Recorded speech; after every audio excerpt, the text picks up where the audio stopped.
Hotep. Aujourd'hui, nous allons vous raconter l'histoire de la sorcière et la forêt sacrée. Bonne écoute!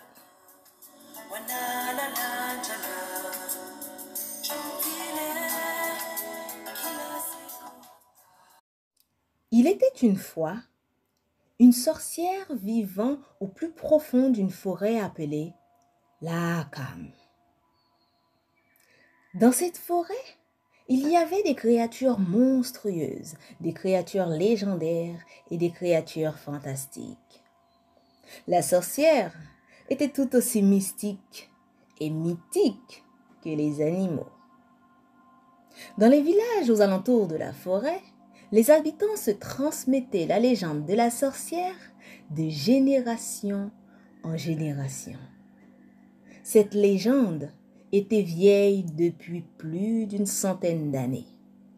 Ainsi, on racontait que cette sorcière était une légende, qu'elle n'existait pas. D'autres disaient qu'elle était toujours vivante et certains s'accordaient à dire qu'elle était morte depuis très très longtemps. Le débat n'en finit pas. L'histoire de la sorcière était utilisée pour faire peur aux jeunes enfants désobéissants. Mais nul homme de cette époque avait rencontré cette grande dame qu'on appelait Kala. Dans certains villages aux alentours, le rythme des jeunes gens pour le passage à l'âge adulte était de rentrer dans cette forêt, d'y rester toute une journée et toute une nuit avant de revenir sains et saufs au village le lendemain matin. Dans ces mêmes villages, on pouvait faire la rencontre de jeunes hommes courageux et de jeunes femmes courageuses qu'on appelait les aventuriers. La principale activité de ces jeunes gens était d'entrer dans la forêt, trouver des trésors inestimables et les revendre aux villageois. Lors d'une exploration, ils pouvaient ramener des herbes médicinales, des animaux sauvages ainsi que des œufs d'animaux sauvages destinés au dressage. Lors de ces explorations, la forêt est tellement dangereuse que plus de la moitié des troupes pouvaient y laisser leur vie. Mais ce n'est pas cela qui les arrêtait. Ils y allaient encore et encore, et ils y mourraient encore et encore. Un jour, un des aventuriers a décidé d'explorer la forêt afin de trouver la sorcière de la légende. Il a rassemblé ses troupes, puis est rentré dans cette jungle. Au sein de ce groupe, il y avait un enfant d'à peine 12 ans. Cet enfant était orphelin. Il vivait seul et il ne lui restait plus rien. Il n'avait donc plus rien à perdre. Il a suivi le groupe d'imbéciles dans le but de mourir avec panache, entre les dents ou les griffes d'un animal sauvage. Quel enfant incroyable! Incroyablement stupide. Arrivés dans la forêt, ils ont eu la chance de rencontrer et d'affronter d'innombrables créatures. Des créatures mythiques, des créatures mystérieuses, des bêtes à tête d'humains, des humains à tête d'animaux. Certains d'entre eux parlaient comme les hommes et semblaient avoir l'intelligence des hommes. Ah, cette forêt était bien plus dangereuse que ce qu'ils pensaient. Lors des affrontements, ces groupes du duo ont été tous anéantis. Ils étaient morts si rapidement que c'en était risible. Par contre, il restait un survivant. C'était le jeune Laak, l'enfant de 12 ans. Lui qui attendait patiemment de se faire croquer. Les habitants de cette forêt ressentaient la solitude de Laak. Ils ont sondé son cœur et son âme. Ils y ont aperçu de la bienveillance. De la bienveillance et une nonchalance complète. De la bienveillance envers cette forêt et envers ces animaux. Cet enfant avait donc rien à craindre. Après la mort de ses compagnons, il a erré dans la forêt pendant des heures, pendant des jours entiers, jusqu'à ce qu'il tombe au bon hasard du destin sur la sorcière en personne, Kala.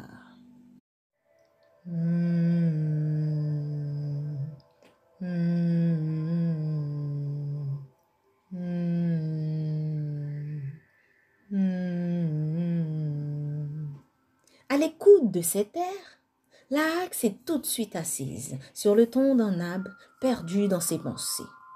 Il écoutait attentivement et ses soucis semblaient disparaître, emportés par le vent de cet air si mélodieuse. Cet air semblait adoucir la férocité de l'environnement. Pendant un instant, la hague s'est mise à penser à la légende de la grande sorcière vivant dans la forêt.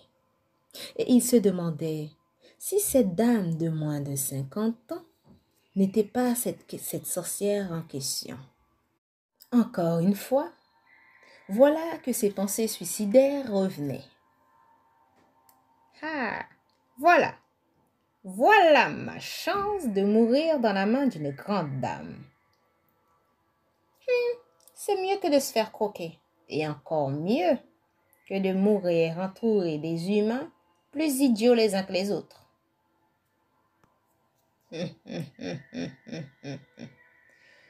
Ton arrogance me plaît, gamin. Alors comme ça, tu trouves que les humains sont idiots. Mais tu fais bien partie des humains, n'est-ce pas? Cela fait bien un moment que je t'attendais. Que faisais-tu dans la forêt? Pourquoi tu n'arrives que maintenant? Pas la peine de répondre. Et suis-moi. La hague, qui ne comprenait absolument pas ce qui lui arrivait, a suivi la sorcière sans rechigner.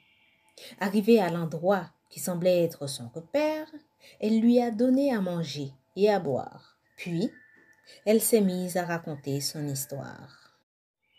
Vois-tu, cette forêt est attaquée tous les jours par les humains idiots et ignorants, comme tu l'as fait remarquer plus tôt.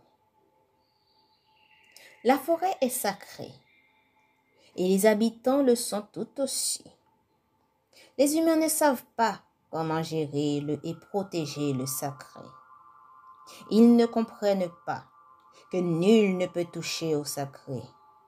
Et ils viennent jour après jour se faire massacrer. Je suis la gardienne de la forêt, mais je ne suis que le témoin du temps. Oh oui, tu as devant toi, gamin, la sorcière de la grande forêt. Je vis ici depuis des centaines d'années. Je ne compte plus le temps. Cette magnifique forêt veille sur moi, tout comme je veille sur lui. Laisse-moi te dire, gamin. J'ai vu ta venue au monde. J'ai suivi chacune de tes pas, tes douleurs, tes souffrances et tes rires. Tu dis que tu n'as plus rien à perdre, n'est-ce pas? C'est pour cela que tu es rentré ici, dans cette forêt, sans te soucier de ta vie. Mais tu te trompes, gamin. J'étais moi-même poussé à rentrer dans la forêt, car il est temps pour toi d'accomplir ton destin. Mon garçon, ton destin est de rentrer au service de cette forêt. Mais pour cela, tu dois l'accepter et te faire initier. Lors de cette initiation, je t'apprendrai ce qu'est la vie. Toi qui prends à la légère ta propre vie et même celle des autres. Bien que tu sois en vie, tu n'y connais rien. absolument rien à la vie. Acceptes-tu ton destin, mon garçon? Laak, qui de toute évidence n'avait rien à perdre et surtout rien à faire, a accepté sans réfléchir à la situation. Bien, ton initiation commence demain à l'aube. Prépare-toi. Prépare-toi à mourir pour revivre. Tu vas vivre une vie pleine et paisible. Surtout paisible. Surtout paisible, mon enfant. Le jeune Laak n'en croyait pas ses oreilles. Il venait de rencontrer la grande sorcière qui lui a raconté qu'il sera bientôt le gardien de cette jungle sauvage. Avec ces pensées, Laak est parti se coucher. Le lendemain, au lever du soleil, Dame Kala est venue le réveiller. Ils ont pris la direction est, vers l'endroit où la forêt était le plus dense. Il y avait d'autres types d'animaux que le jeune Laak n'avait jamais vus. Les animaux approchaient, pas plus de 5 mètres d'eux. La plupart de ces animaux, au regard de Dame Kala, se baissaient en signe de respect, comme pour dire bonjour. La grande dame faisait de même. Le jeune Laak, perdu dans ses pensées, avançait. Il avançait sans réelle motivation. Après quelques minutes de marche, ils se sont arrêtés près d'un cours d'eau. « Mon garçon, tu as beaucoup de choses à apprendre en si peu de temps. Il y a bien longtemps de cela, cette forêt et le monde extérieur ne faisaient qu'un. Un terrible combat a eu lieu entre les humains et les habitants de la forêt. Cela a amené cette séparation que tu vois. Malgré la séparation, les humains essaient encore et toujours de s'introduire ici. Quant à moi, j'ai été désignée et formée par les esprits de la forêt pour être la gardienne. Je veille sur cette forêt depuis plus de 400 ans. Je compte même plus les années. Plus je suis bienveillante envers elle, plus elle se retrouve bienveillante envers moi aussi. D'où mon vieillissement tardif. Aujourd'hui, je suis fatiguée de cette vie, qui est toutefois très paisible. Néanmoins, les esprits, les animaux et même la terre le ressentent. Et c'est pourquoi tu as été envoyé. Je vais bientôt partir. Je m'en vais trouver d'autres cieux. Mais avant, tu dois être initié. Pour commencer, tu devrais connaître chaque recoin de la forêt par cœur. Pour ce faire, nous allons nous y promener tous les matins. Lors de ces promenades, tu vas rencontrer les habitants de cette terre. Parmi ces habitants, il y a le dragon, le phénix et le serpent. Tu vas être lié à eux par le sang. Le rituel se fera en temps et en heure. Ces animaux sont les grands gardiens de cette forêt. Dans cette forêt, il y a 4 grands esprits gardiennes. Ces 4 grands esprits gardiennes des lieux, il te faut les rencontrer. Pour pouvoir les voir, tu dois te purifier.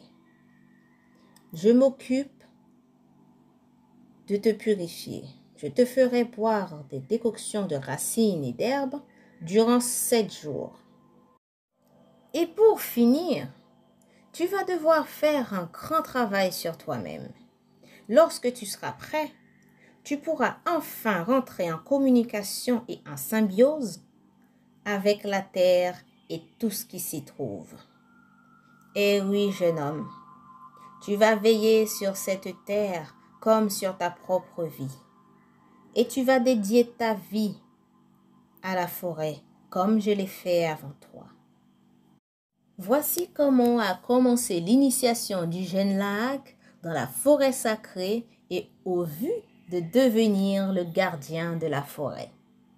Ce sera tout pour aujourd'hui.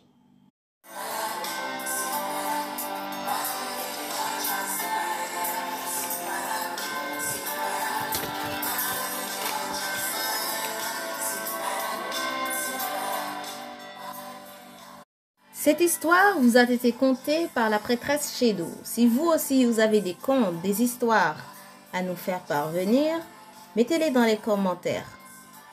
Hotep!